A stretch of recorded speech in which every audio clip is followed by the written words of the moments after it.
السلام علیکم۔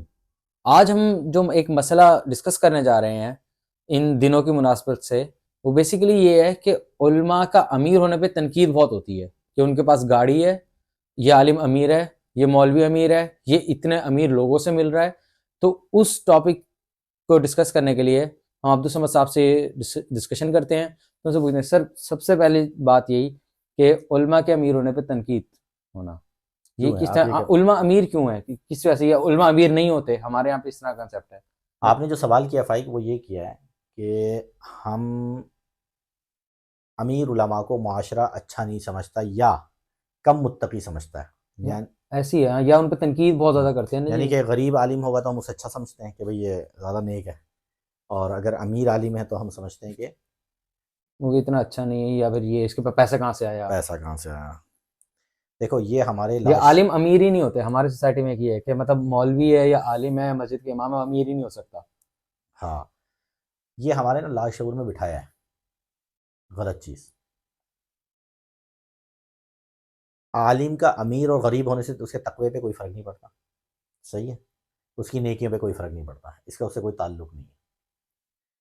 اچھا، یہ ذہن میں ہماری کیوں آیا، میں تھوڑا سا بیک گراؤنڈ کہ ہم سنتے ہیں کہ بھئی وہ پرانے علماء غریب ہوتے تھے، یا واقعات پڑھتے ہیں فلاں بزرگ غریب اور یوں زندگی، ہمیں پھٹے نا پرانے کپڑے صبر پہنا۔ کی تلقین کے لیے بھی صحابہ کے واقعات سارے غریبی کے ہی صرف سنائے جاتے ہیں۔ ہاں،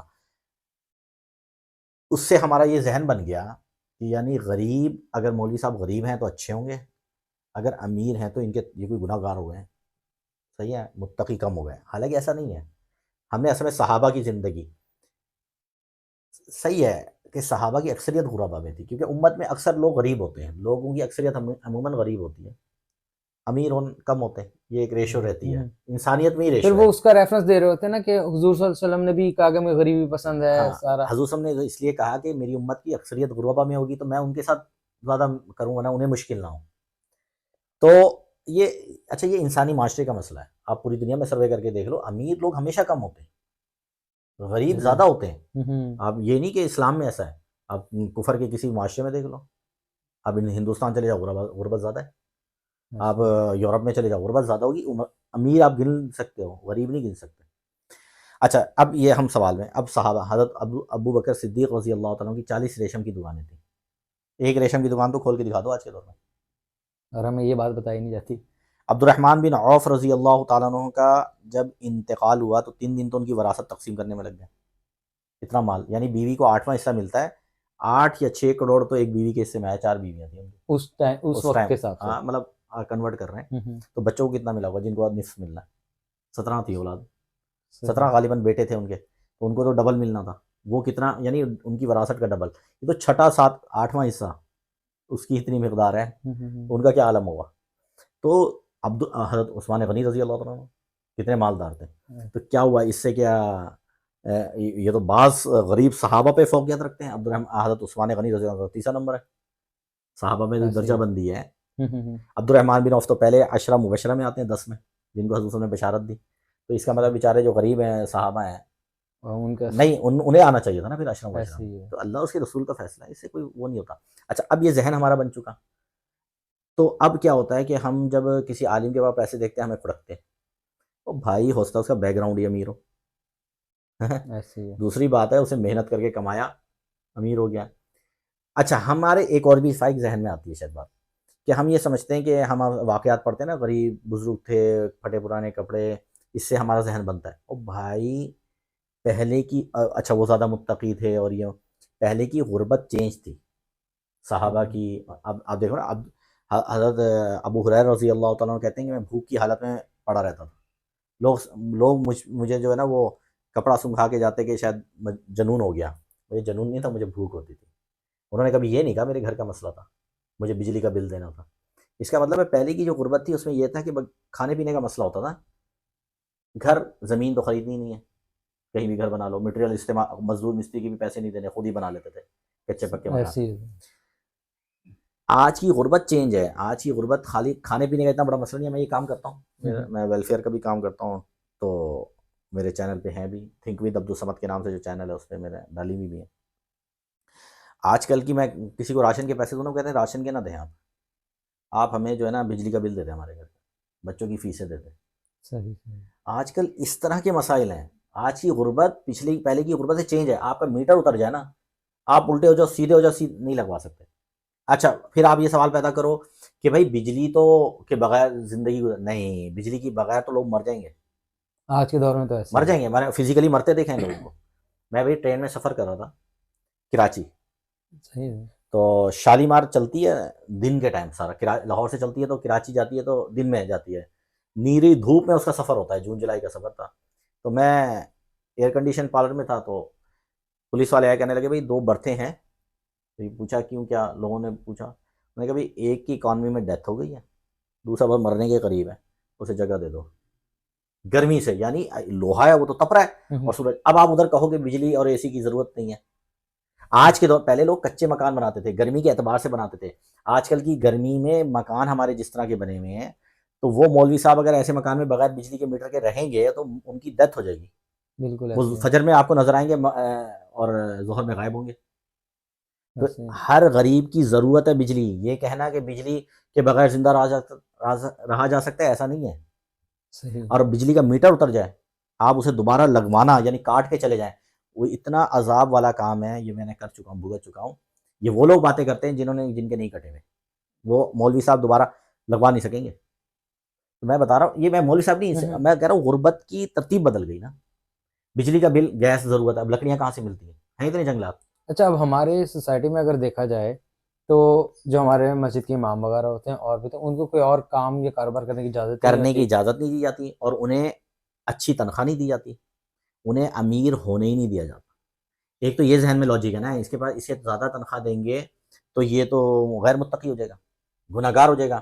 اگر اس کے بعد کسی نے اسے وراثت میں کہیں سے پیسے آ گئے یا کہیں یہ مالدار تھا تو یہ تو اچھا نہیں ہے. ایک بات میری یاد رکھنا, اگر امام کے آگے جو نماز پڑھ رہے ہیں نا, اور اس میں ایک مقتدی بیٹھا ہے جس کی 3 لاکھ روپے تنخواہ ہے, وہ کبھی 20,000 والے امام کی بات اس کو لگے گی بھی نہیں. اس کا مطلب یہ کہ اگر امام نے اس کو سمجھانا ہے تو امام کی تنخواہ 5 لاکھ ہو. آپ یہ دیکھ لو کہ جس کی تنخواہ زیادہ جسے ہوتی ہے, یہ ایک اثر ہوتا ہے اس کا.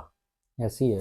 وہ بات کرے گا اس کی یعنی باس کی تنخواہ, کیوں یہ ایک اصول کیوں ہے کمپنیوں میں کہ وہ ترقی دیتے ہیں ساتھ تنخواہ بھی بڑھاتے ہیں, ورنہ تو بھائی خالی ترقی دیتے ہیں. سرکاری اداروں میں, پرائیویٹ سیکٹر میں ترقی کے ساتھ تنخواہ بھی بڑھاتے ہیں نا. تو یہ کیوں بڑھاتے ہیں, تنخواہ تو نہیں بڑھانی چاہیے. وہ اس لیے بڑھاتے ہیں کہ نیچے والا دبے اس سے, تاکہ اس کی بات مانے کہ یہ عہدے میں بڑا ہے, تنخواہ میں مجھ سے بڑا ہے. اچھا اگر ہم اسی چیز پہ دوبارہ آئیں علماء کے اس پہ کہ علماء امیر ہوتے ہیں غریب ہوتے ہیں, تو اس میں ایک چیز یہ بھی تو آتی ہے کہ کسی بزرگ کا قول یا کوئی ہے حدیث وغیرہ میں صحیح ریفرنس نہیں پتا کہ جو علماء ہیں یا عالم ہیں اس کو کسی بادشاہ کے دربار میں نہیں جانا چاہیے. تو اچھا, اس پہ بھی بڑی کنٹروورسیز ہوتی ہیں کہ یہ عالم صاحب ہیں یہ وہاں چلے گئے, وہ عالم صاحب ہے وہاں چلے گئے. ہاں, اس سے جو ہے نا وہ گناہ گار ہو گئے, جہنم ان کی پکی ہو گئی ہے. صحیح ہے. پہلی بات ہے کہ ہم سنی سنائی یہ حدیث ہے نہیں, اور حضور صلی اللہ علیہ وسلم نے خود بادشاہوں کے دربار میں صحابہ کو بھیجا. تو یہ تو آپ جو الفاظ کہہ رہے ہیں تو سب سے بڑا فتویٰ صاحب شریعت پہ لگتا ہے. پھر وہ کہتے ہیں اس ٹائم پہ انہوں نے تبلیغ کے لیے تو بھیجا. آپ وہ جو مولوی صاحب گئے ہیں, آپ کیا کہتے ہیں, وہ کیا وہاں پہ لوڈو کھیلنے گئے, ہو گئے ان کیرم بورڈ کھیلنے گئے, ان کے عشائیہ ہوتے ہیں اس کے لیے گئے ہیں, نہیں دعوت کیرم کے بورڈ لیے کھیلنے گئے گئے, ہیں. لوڈو کھیلنے گئے ہیں ادھر. نہیں وہ کہتے ہیں وہ دعوت ہے, دعوت کے لیے تو گئے دعوت ہیں. میں حضور صلی اللہ نے بتایا کہ مسلمان کے حق ہیں. صحیح. اچھا لیکن اس آپ میں یہ آگے امام سوال ابو حنیفہ کا ہاں, اس پہ آتا آپ ہے کہ کہتے ہو امام ابو انہوں نے, حنیفہ نے, آپ یہ اصل میں کہنا چاہ رہے ہو کہ امام ابو حنیفہ نے ہارون رشید بادشاہ کی قاضی القضا کا عہدہ قبول نہیں کیا. انہوں نے قبول نہیں کیا نا, انہی کے شاگرد امام ابو یوسف ہیں, انہوں نے قبول کر لیا. بلکہ وہ جب گئے ہیں, میں آپ کو ایک واقعہ سناتا ہوں کہ امام ابو یوسف جہاں رہتے تھے نا, وہ ایک یہودیوں کی گلی میں رہتا تھا. اس نے کیا کیا, ناجائز تجاوزات جو ہوتی ہیں, یعنی اس نے اپنا گھر آگے بڑھا کے تھوڑا بنایا, وہ گلی تنگ ہوتی تھی, لوگ پریشان ہوتے تھے. تو لوگوں نے امام ابو یوسف سے کہا کہ آپ کو ایک مطلب ماشاء اللہ عالم ہے اور آپ کا ایک مقام ہے, تو آپ اس کو کہیں نا, یہ مان نہیں رہا بات. لوگوں نے کہا ہوگا, امام ابو یوسف نے اسے کہا کہ بھائی بات یہ ہے کہ تم پیچھے کر لو, لوگوں کو تکلیف ہوتی ہے. اس نے آگے سے یہودی نے کہا کہ جس دن تم شاہی پالکی میں یہاں بیٹھ کے آؤ گے نا, امام ابو یوسف غریب تھے, صحیح تو پالکی میں آؤ گے نا, شاہی پالکی بھی نہیں خالی, اور وہ بھی اوپر سے شاہی پالکی میں, اس دن میں توڑ کے پیچھے کر لوں گا. اسے کہا یہ ناممکن بات ہے نا. اچھا یہ بات ہو گئی. امام ابو یوسف گئے دربار, اصل میں واقعہ ہوا تھا, ہارون رشید نے کہا زبیدہ سے, اپنی ملکہ زبیدہ سے, کہ تجھے طلاق, اگر تو آج رات میری ریاست میں رہی, جہاں میری حکمرانی ہے جتنے علاقے میں, اگر آج رات یہاں گزاری نا تو صبح صادق ہوتی تمہیں طلاق. اب اسے یہ جملہ تو کہہ دیا, اب وہ پریشان کہ بھائی صبح صادق ہوگی, جتنا تیز نسل گھوڑے پہ, اچھے نسل کے گھوڑے پہ بھی بیٹھ جائے نا ملکہ زبیدہ, اور اس وقت کے جدید جو بھی سفر کے تھے, یہ میری ریاست سے باہر نہیں نکل سکتے, اتنی بڑی اس کی ریاست تھی. یعنی ہندوستان, یہ دہلی اس کی ریاست سے باہر تھا, یعنی وہ دہلی آ جائے تو بچ سکتی تھی. اور بغداد سے دہلی آنا ایک رات میں جہاز ہوتا ناممکن تھا. ہاں. تو اب اسے پریشانی ہوئی, اس نے کہا صبح ہوتی طلاق ہو جائے گی, مجھے محبت ہے اپنی بیوی سے بہت. اس نے علماء کو جمع کیا, اس نے کہا بھائی ایسے ایسے میں نے کہا ہے. انہوں نے کہا صبح صادق ہوتی طلاق. اس نے کہا اچھا امام ابو یوسف کے شاگردوں میں کوئی موجود ہے, امام ابو حنیفہ کے شاگردوں میں؟ تو انہوں نے کہا کہ امام ابو یوسف ہیں, کہا بلا کے لاؤ. انہیں بلایا, انہوں نے یہ مسئلہ, انہوں نے کہا کوئی مسئلہ ہی نہیں ہے, طلاق نہیں ہوگی صبح. کیسے؟ کہا ان کو مسجد میں رات گزروا دو, صبح صادق کے بعد مسجد سے نکلوا دو. یہی کہا ہے نا کہ رات میری ریاست میں نہیں ہونی چاہیے, صبح صادق سے پہلے میری ریاست سے نکل جائیں, پھر بھلے سے آ جاؤں. اسے یہ کہا. تو انہوں نے کہا یہ دلیل؟ انہوں نے کہا دلیل یہ ہے کہ مسجدیں, ان المساجد للہ, مسجدیں کس کی ہیں؟ اللہ کی. یہاں کسی کی گورنمنٹ نہیں چلتی, یعنی مسجد جہاں ہوگی تو ریاست کے احکامات اس پہ لاگو نہیں ہوتے, وہ ریاست کے اندر نہیں آتی. مسجدیں کس کی ہیں؟ اللہ کے گھر ہیں, اللہ کی ہے. تو یہ ریاست سے باہر نکل گئی نا, ہارون رشید کی ریاست میں مسجد آتی ہی نہیں ہے. تو وہ بڑا خوش ہوا, اس نے کہا میری بیوی بچا لی. تو اس نے انہیں کہا کیا کھائیں گے؟ انہوں نے کہا فالودہ. تو یہ بھی ان کی ماں کی دعا تھی کہ میرا بیٹا بڑا ہو گیا فالودہ کھائے, شاہی فالودہ. وہ کھلایا, انہوں نے کھایا. انہوں نے کہا نہیں کھانا, بادشاہ ہوں گا. انہوں نے کہا اب گھر جانا ہے آپ کو, ایسا کریں آپ شاہی پالکی بلواتے ہیں آپ کے لیے. تو انہوں نے وہ بھی قبول کر لی. اس دور کی مسٹڈیز تھی نا وہ ایسی بالکل. تو اس پہ بیٹھ کے وہ گئے اور فوراً کہنے لگے روکو روکو, گلی میں داخل ہوئے اور فوراً اس یہودی کے گھر گئے. انہوں نے کہا شاباش, فوراً سے پہلے دیوار توڑو اپنی, پیچھے کر, آ گیا شاہی پالکی میں. نہیں تو اچھا اس میں امام مجدد الثانی کا بھی آتا ہے. اب دیکھیں نا, مجدد علی ثانی اگر نہ جاتے اس کے دربار میں, جب یہ گستاخی ہوئی اس کے دور میں, گستاخی کی ہندو نے اللہ کے نبی صلی اللہ علیہ وسلم کی شان میں, اس کا یہ اثر ہوا تھا. بعض تو کہتے ہیں کہ اس نے توبہ کر لی تھی دین الہی سے امام مجدد علی ثانی کی محنت پر, کیونکہ مجدد علی ثانی کے پاس نہ جاتے ہیں, جو علماء نہیں گئے انہیں پکڑ کے اس نے جیل میں ڈال دیا, تو وہ حق بات پہنچ گئی اس تک. وہ یہ تو کہتے تھے مجدد علی ثانی کہ میں جاؤں گا تو بات کروں گا نا بھائی, وہ بات سنے گا. بھائی پہلا اسٹیپ ہے فائق, بات سنیں گے تو اثر ہوگی نا. آپ بات ہی نہ سنو تو اثر کیا خاک ہوگی. آپ قرآن ہی نہ پڑھو تو قرآن اثر کیا کرے گا. اللہ کے نبی صلی اللہ علیہ وسلم کے فرمان آپ نہیں سنو گے تو عمل کیا کیسے کرو گے. بالکل. حدیث پہلا اسٹیپ کیا ہوتا ہے, ہم حدیث سنتے ہیں, دوسرا اسٹیپ ہے اس پہ عمل کرنا.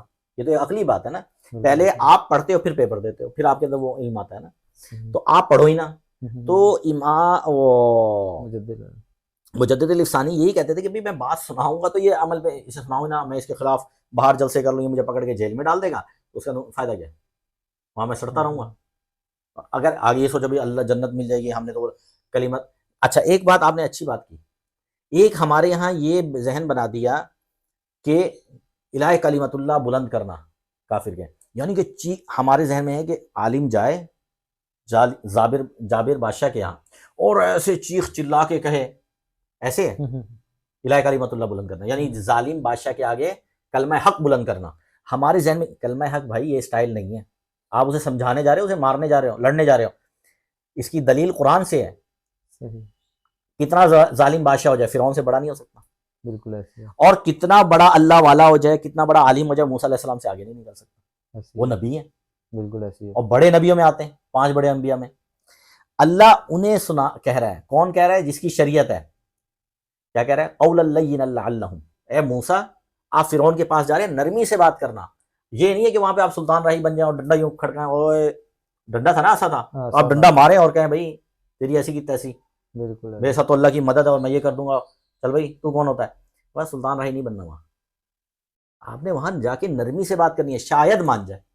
اللہ کو پتا تھا نہیں ماننا, لیکن پھر بھی اللہ اصل میں مجھے اور آپ کو سنانا چاہ رہا تھا کہ بھائی نرمی سے بات پہنچانا مقصود ہے, لڑنا مقصود نہیں ہے. ہمارے ذہنوں میں یہ بات بیٹھی ہے کہ وہ عالم نے صحیح کلمہ حق بلند کیا جو خوب چیخا چلایا ہے, جسے ہم کہتے ہیں شعلہ بیانی کرے. ہمارے ذہنوں میں یہ بات بیٹھی کہ شعلہ بیانی ہی حق کو بیان کرنے کا طریقہ ہے. اگر کوئی نرم مزاج سے اور بغیر چیخے چلائے حضرت کا نام لے لے تو بھائی اسے محبت نہیں ہے. جب تک گلا نہیں پھاڑے گا نا اب پتہ لگے گا محبت ہے اسے.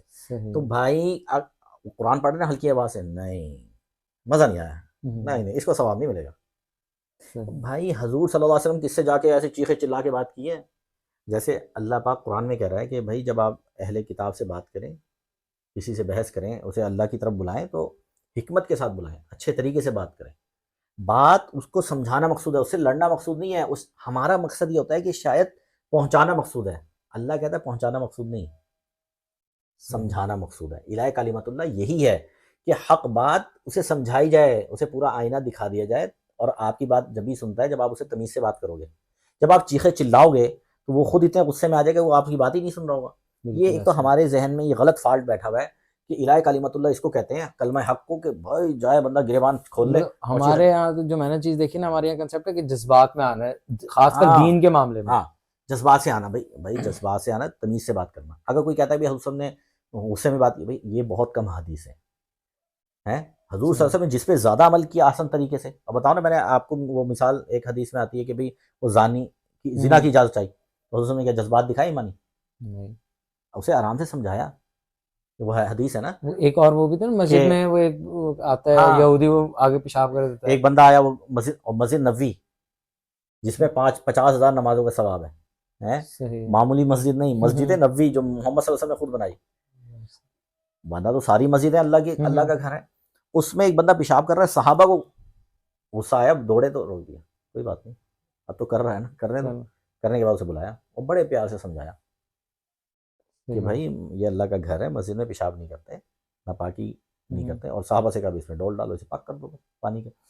تو اب یہ ایمانی غرض. اور ہم سمجھتے ہیں ہمارے ذہن کے مطابق حضور ہم استینے چڑھا لیتے اور جو ہے نا اس کو لمبا پاتے ہیں، جیسے وہ مدرسے میں قاری صاحب کرتے ہیں نا کہ بھئی اس کو لمبا پاؤ اور جو ہے نا پھر اس کی ایسا ہونا چاہیے تھا.